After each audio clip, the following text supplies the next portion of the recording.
We always said, God made dirt and dirt don't hurt. That's right. That's right, it don't, especially unless when it's in got beer. like worms.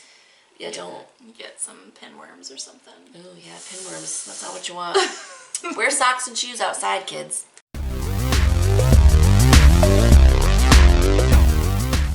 Hey, this is Megan. And Sue in the restricted section. And today we're going to talk about our least favorite books of 2016. Wah, wah. Some real stinkers. Yes. And we're going to be drinking this Americano Stout. From Stone Brewing Company. And this is a decidedly American Imperial Stout with espresso. This is Imperial? It's only like 8-something%. Okay, it's not too bad. 8.7. Alright, cheers. It's Cheers. dusty. I know, like, what's this? Been sitting in the liquor store for a while.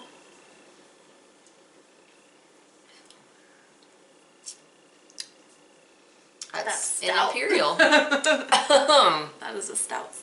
Sure enough. Pretty good though. Definitely tastes like coffee. Yeah, I can definitely taste the coffee. It kind of has like a dirt aftertaste, which is kind of like coffee. Yeah, a little bit. Yeah.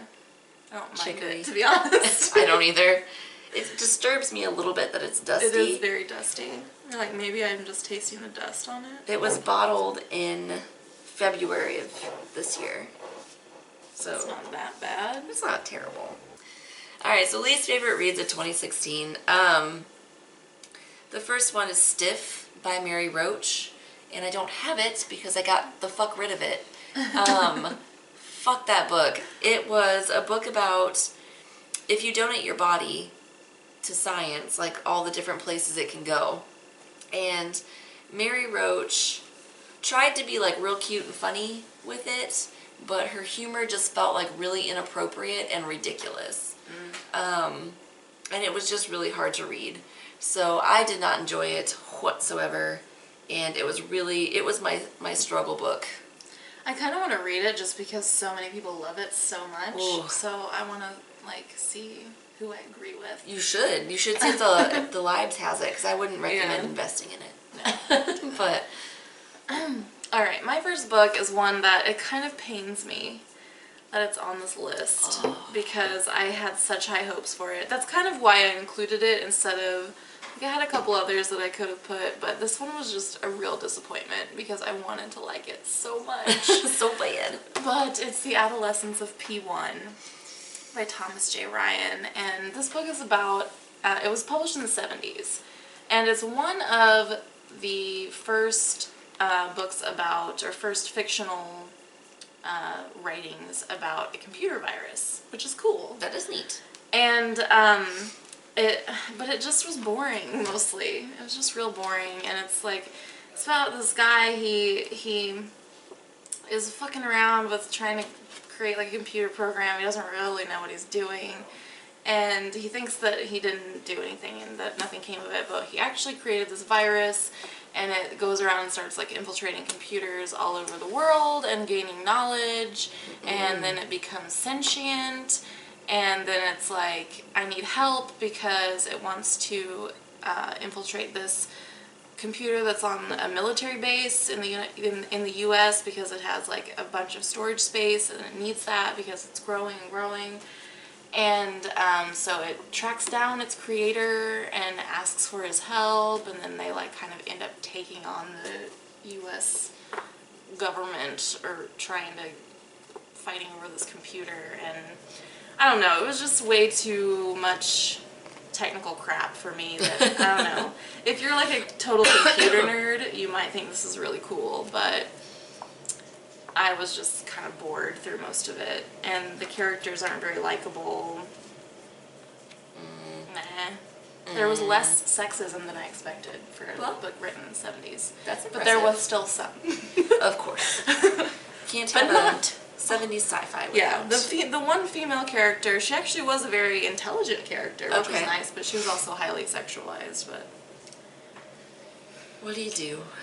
You win some, you lose some. Also, the relationship, like, that was one thing that I hated about the book too, because, like, because it's his wife is, like, the only female character, Gregory, the guy that creates this virus, and it tells, like, when they meet, because they meet in college, which is when he also creates this virus, And, like, the interaction between them is just so bizarre, kind of, and, like, Really? ridiculous. I'm like, people don't talk like that. Like, it was very weird and awkward dialogue. Ew. Yeah, it just wasn't great. I gave it 2 okay. stars, I think. It's disappointing. Next on my list is Fairest by Marissa Meyer. This was like a in-between novel to that series, and it was about like the backstory of the villain, Queen Lavanna, and I just thought it was garbage. Like, I thought it was like not nearly as well written as the others, and those were, I felt like kind of okay, and then this one was just not up to that standard. And then I really hated Queen Lavanna. Yeah, I mean, I think you're supposed to hate Queen Lavanna, but I think you were also supposed to sympathize with her a little. Yeah. And it's like, I kind of get it, but at the same time, she did some really fucking awful shit. And it's treated with such, like, levity in the like, book. she rapes a dude. Right. She Totes rapes a dude. And forces him to marry her. And it's just like, yeah, whatever. and they don't treat it like it's fucked like up. it's super serious. Like, they don't even, like, if you're not thinking about it too hard, you probably wouldn't even realize, hey, she just raped him. Yeah. That was actual rape. Yeah. She does, and I mean, she had a fucked up childhood and all that, but come on. Come on. You don't have to rape people, even if you had a fucked up childhood. And also, didn't she make herself look like his wife? His dead wife. His dead wife. His dead wife. Yeah. It was, she fucked up. She totally, like, what she did to that man was just horrendous. It was really fucked up, and it's just treated like, whatever. Mm-hmm. She had it rough, so, Well, her sister lonely. was a bitch and mutilated her, so. So, she lonely. Whatever. Yeah. Super But anyway. fucked up. Ugh. Yeah, next on my list is one that we both read during a readathon. And Megan didn't mind it too much, but I fucking hated it. And it was called Quarantine. And it was by John Smolens. And first off, one of the things that pissed me off about this book is that the synopsis was totally misleading. It was very misleading. It says it's about a ghost ship, which is not the definition of a ghost ship that everyone on it is dead. Yeah. Like, there's no crew. That's a ghost ship. That was not the case. There was plenty of crew on this ship. Plenty of them. They just brought this disease with them to this town. And then it also makes it seem like it's going to be about them, like, trying to figure out what this disease is, because it's set in, like, colonial times. Right. So they don't know, like, it's probably malaria or something, but they don't really know, they don't know what it is. And they don't even know, like, what germs are or how diseases spread or anything like that. But anyway, they make it seem like it's going to be about them, like, trying to figure out what this disease is before it kills everyone. So they can save people. But it's not about that really either. No, not even like, at all. sort of slightly, but mostly they, like, sort of know that we're fucked. Like, we don't know what this is, so let's just try and deal with it. Yeah. And it's more about, like, these fucked up people who are, I don't even remember what they were doing. Like, the plot just kind of seemed all over the place to me. Like, there was just, like, things going on. Yeah, it's like random nothing, shit. Yeah. And then, I don't know, there was, like, a half-assed attempt at, interracial relationship in colonial times. Yeah. But it was, like, so half-assed. It really was. Like, it was, and it was super, like, this is probably going to be okay. Yeah, and it's like, no, it wouldn't have been. No. Come on. Come on. Because it's like this maid who works at this, rich people's place. And then and she's Jamaican, I think. I think maybe. so. Jamaican or maybe Haitian. And then this, white boy villager who goes to work for them as well, and then they fall in love, and there's, like, one brief moment where he's like, do you think this is going to be a thing? Or I think maybe she, like, asks him if it's, like, if her race is going to be a problem, and he's like, no, it'll be alright. It's like, no, probably not going to be alright. And then there was, like, some weird sexual stuff in it, too. Yeah. Like, a really weird sort of sex scene. It wasn't even really, like, Nah. it was like a doctor fingering his patient, basically. Yeah. And then they fall in love. But at least, so weird. to be fair, at least that was consensual. You know. Yeah. So there's that. No, I didn't mind it because it was entertaining to me. It's like, my favorite part of it was like when they're trying to figure out what it is, and the one guy is like, it's Satan. And then the other guy's like, well, it's like chaos theory. He didn't say chaos theory, but he's like, well, a volcano erupted over there, and so we won't go get sick over here. And then the one guy's like, it's mosquitoes, which is probably the closest to the truth. Right. But yeah, my favorite part was them just being like, yeah. I think it was just like pissing me off when I was reading it, because I was like, what is this book even about? I don't know. It's not about what it said it was about. That's for damn sure. No, it's definitely not. That is very true. Yeah. Alright, so I said Marrow by Taryn Fisher. This book was about... I bought it because the cover's really pretty. I got rid of it, but the cover's... Did you get it at a library sale? So I did. It was like, you paid like next to nothing for it. I paid like less than a nickel for it. But it's about this town where like a little girl goes missing, and this girl in the town is disturbed by this and wants to figure out what happened to her. Excuse me. But it's like, I feel like there's some really lazy parallels between the girl going missing in the book and the Casey Anthony case, because like her last name was Anthony, and it was the mom was implicated in it and ended up being held responsible for it, and I feel like that was just really like a lazy whatever. Plus, like, it was just like super fucked up. Like, the girl who wants to find out what happened to the little girl, her mother is like the town prostitute, and they live in this like janky ass house. And her mom, there's this really weird scene where her mom is like miscarrying, and she walks in on it, and then her mom bleeds to death. But it was like right after she had already found like the bones of a baby in a box in the oven. So weird. It was really like, it was super weird and fucked up, and there was a lot of things going on, and none of them really worked. And like I said, I feel like it was a really like lazy social commentary on the Casey Anthony case. Yeah. I've heard a lot of people say they really liked that book, but...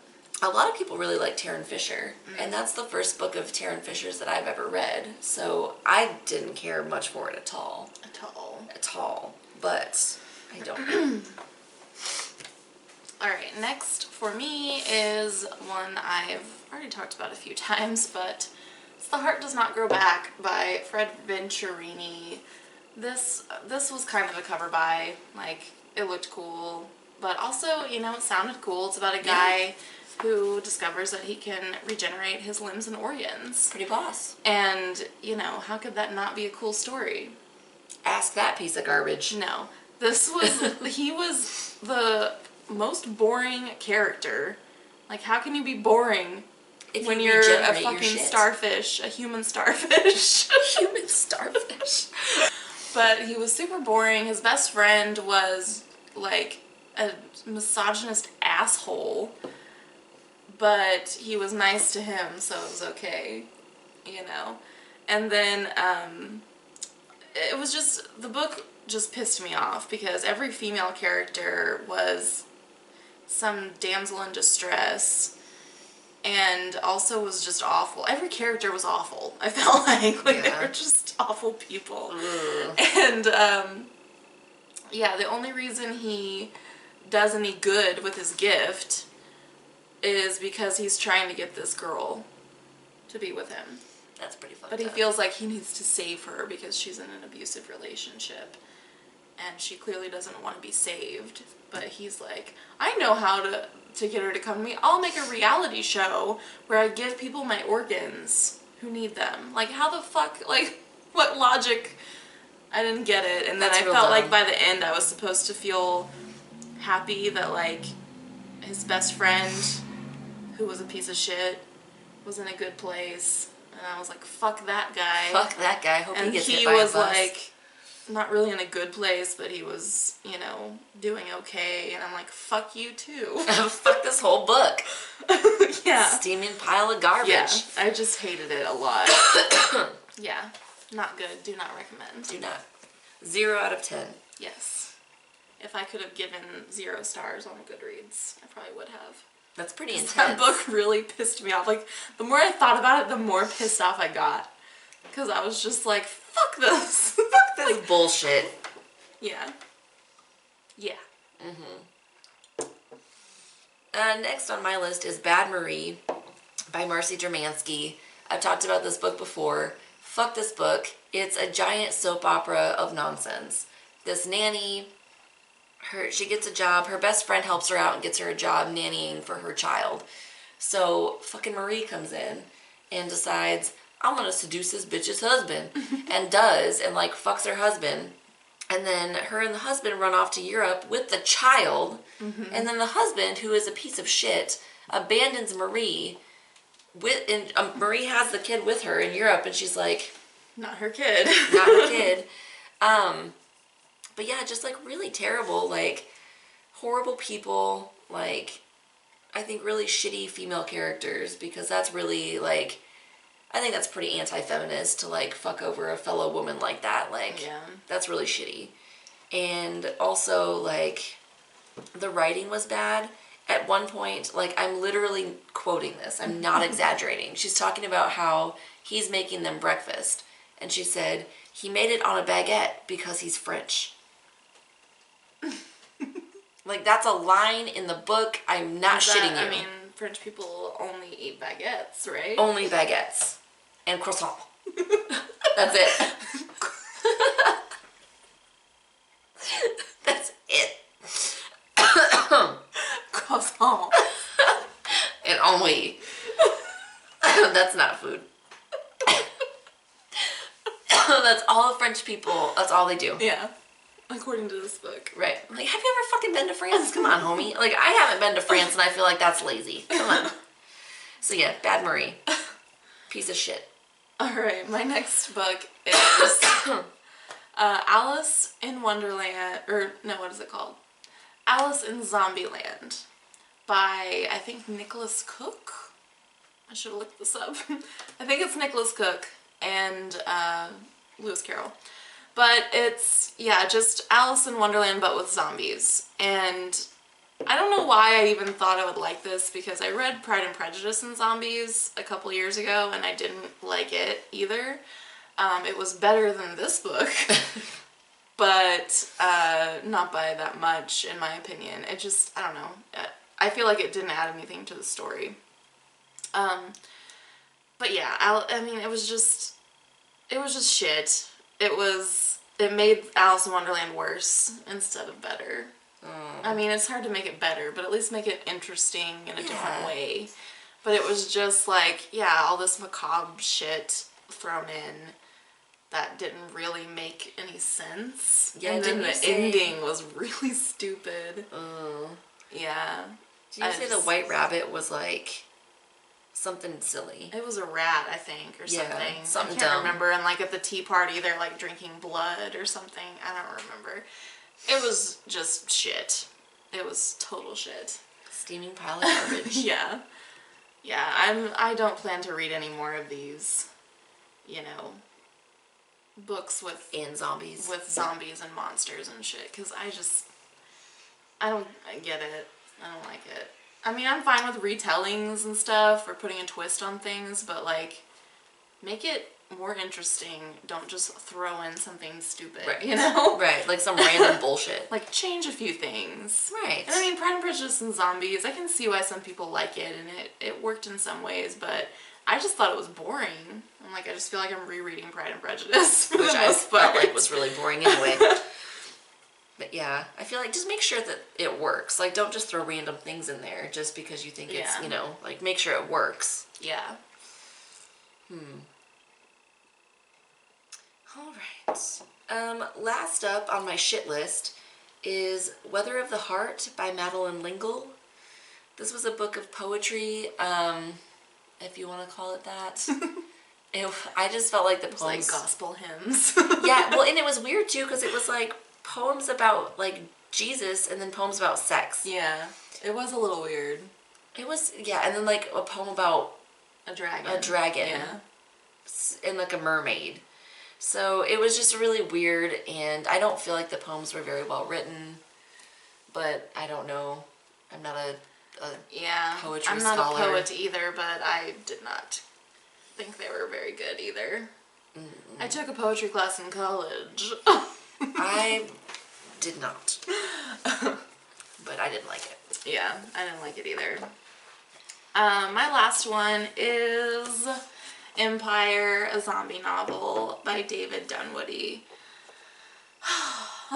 This one is like one of those that it's kind of hard to even say what it's about. I mean, it's obviously a zombie novel, but it was just kind of a mess. And so I don't know how to explain it. The first half of it was okay. There's some pretty good, like, gore in it. Like, it does gore pretty well, I thought. But it also just, there's so many characters in it. And, I mean, this is the first book in the series, so, you know, you'd think that maybe it was, like, setting up for these characters to continue. No, they're mostly dead by the end. There's, like, 2 or 3 characters alive by the end of this book, I think. Maybe just 2. No, 3. I mean, one of them's death. Does that count? I don't think that counts. I feel like death is probably gonna... Yeah, but it just, like, I don't know. It used rape as a plot device because the only reason it was in there was so that there could be a twist later, which I thought was pretty shitty. Yeah. And the twist was stupid anyway, because, like, all those people ended up dead. So it's like, who cares? Yeah. And then, I don't know. It was kind of all over the place. And I still don't, like, the whole zombie concept seemed pretty stupid. I mean, I assume that it'll probably be explained in later books, which I will not be reading. But it's like, I think it came from space or something, this zombie thing. And it's like this swamp. Like, if you go near the swamp, then you'll become a zombie. But if you get turned by the swamp and not by another zombie, then you're... Like, I don't know. It was fucking stupid, and I don't know. It just... And also, this is like 100 years after the zombie outbreak, and they still don't have their shit together at all. Come on. Even remotely. 100 years? I'm like, you've had 100 years to figure this shit out, and you're still... Fucking it up? Yeah, like, this seems like it should have been, like, maybe a month after the zombie outbreak, you know, like, or maybe a year at the most, you know. They should have read Zone 1. It was just a mess. I did not like it at all. Garbage. And it's kind of another one of those that, like, the more I think about it, the more I hate it. That's how I feel about Bad Marie. Yeah. Like, the more I think about it, the more I'm like, fuck that book, and, like, fuck the way women are represented in that book. Yeah, women were not represented the best in this book either. Most of them, like, I feel like he tried to have a badass female character, and she was badass, but, like, they also were, like, really sexualized. Every female was sexualized, even the 13-year-old girl. And there was weird sex stuff in here, too. Like, the main villain guy, like, got weird boners. was like humping a corpse, like, and I mean, not like a whole dead person, like a torso. It was like a half-eaten dead person. It was, like, fucked up, sexy stuff. And then there was, like, a sex scene that was maybe supposed to be romantic, but it's like, I barely know these characters, so I don't give a fuck about them. Right. Because there's so many characters in the book that I barely know any of them. And it's really short, so it's not long enough to develop all those characters. Yeah, so it just... Blech. Garbage. Blech. Blech. Yeah. Yeah, so that was our shit list for 2016. Yeah. This beer, however, pretty good. Not on my shit list. No. I like it. It does have kind of a dirt aftertaste, though. It does. But I'm okay with it. I make it work. Ew. Yep, those were our least favorite books Let us know what your least favorite books were. Yes, and if you've read any of these, let us know what you think. Yeah. Did you love them? Or did you hate them? Did you think they were garbage? Do you think we're just dumbasses and don't know great literature? Maybe when we just see it? get it. Bad Marie is a work of art. Yes. Yes. I feel like you might have some people arguing with you about Stiff. I probably will, but that's fine. I doubt anyone argues with me on mine. Mine aren't mostly very well known, I don't think. Probably not. I think Stiff is my only controversial pick. Marrow might be a little Marrow bit. might be. People really And do Fairest, like people like Fairest. You had a few controversial picks. I don't think I had any. No, I How think yours were boring of me. pretty, well... I didn't care for The Book Thief. Does that help? I didn't care. That was I like the didn't most hate it. mild, like... I didn't hate it, but I care didn't for get it. what all the fuss was about. That's how I felt about Fight I Club. thought it was okay. Yeah. Yeah, so maybe mine is a bit more controversial, but I think we can all agree that Bad Marie was garbage. I haven't read it, but I think you're probably right. I'll take your word for it. Thanks. Alright, so there'll be links below where you can find us other places on the internet. And if you are not already subscribed to the restricted section, hit that subscribe button. Do it. And thanks for watching. See you next time. Bye. Bye.